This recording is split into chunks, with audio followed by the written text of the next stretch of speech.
Hello, welcome back to another You Ask, I Answer. It has been a while since I did one of these video with me driving. I'll give you some sightseeing in Sarasota. One of the questions I received over the last few years has been, Nick, why don't you press for other people, or why don't you charge money to press books for other people?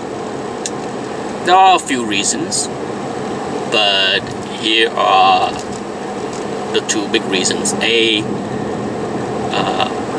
I don't really need the money from pressing because I feel that I am better off using that time to buy books and flip books. I think I'm more successful at making money from flipping books than pressing comic books. But that's one reason.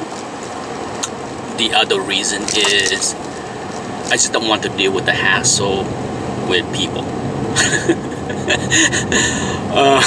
I have pressed books for friends, okay? Dr. Van Schiller, I have pressed a few books for him over the past 2 years, I think.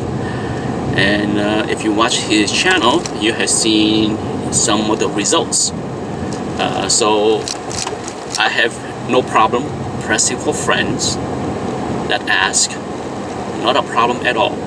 But one of the reasons why I avoid pressing professionally, charging people for it, is I just don't want to deal with people, and more so, I don't want to deal with misguided expectations. Okay, I'm trying to find the right words to use, and I'm not sure if misguided is the right word either.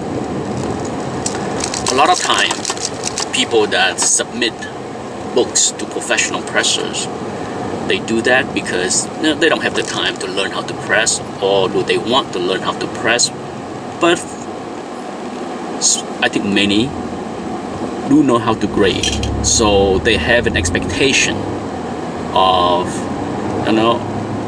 that a press can get a book to a certain level, and the professional presser probably agree and do a good job and get the book to that certain level.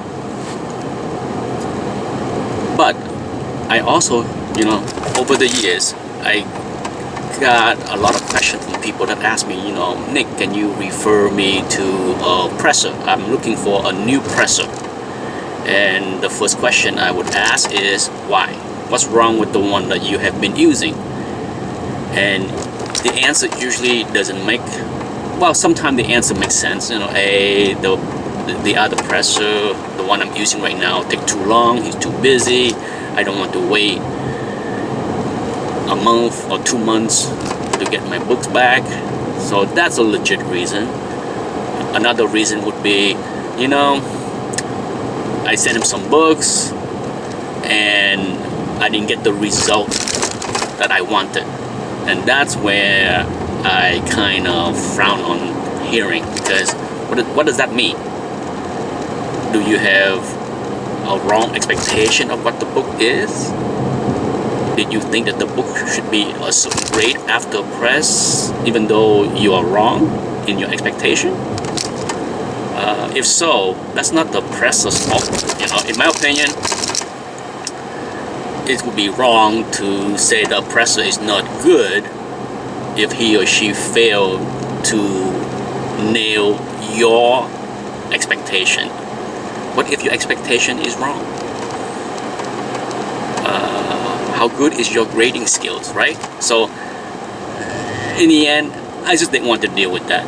Okay, I'm not saying that I don't mind if I'm wrong and somebody say, oh, Nick, you said this book's going to be an 8.5 and it's only get an 8.0.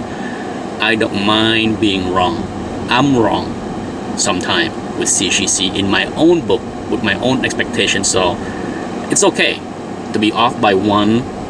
But at the same time, the last thing I want to deal with is somebody that don't know how to grade, send me a book that is not upgradable.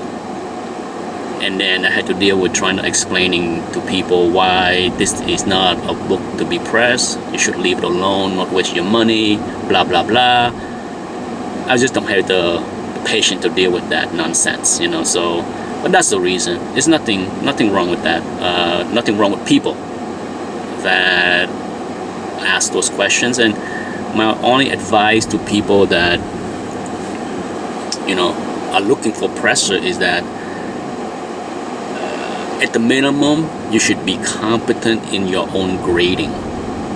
At the same time, a good presser, whoever it is that you are using, should also be competent in grading, because what's the point of pressing or charging you money to press your books if there is no cost benefits, right? What's the point of charging you, or you paying $10 or $15 for something when the grade is not improvable? The books might look nicer, but the grade is still the same. So to me, that should be what people measure as far as, you know, how do you figure what's a good presser is and isn't. My advice is, at the minimum, learn how to grade so that you are competent in judging if your presser knows what he or she is doing. Because if a presser cannot estimate the grade before and after within some reasonable range, then find somebody that can do that, okay? That's how you should judge a professional presser, not whether he nailed your expected grade, unless you know what you're doing. Anyhow, that should be it. Thanks for watching. Until the next video. Bye-bye.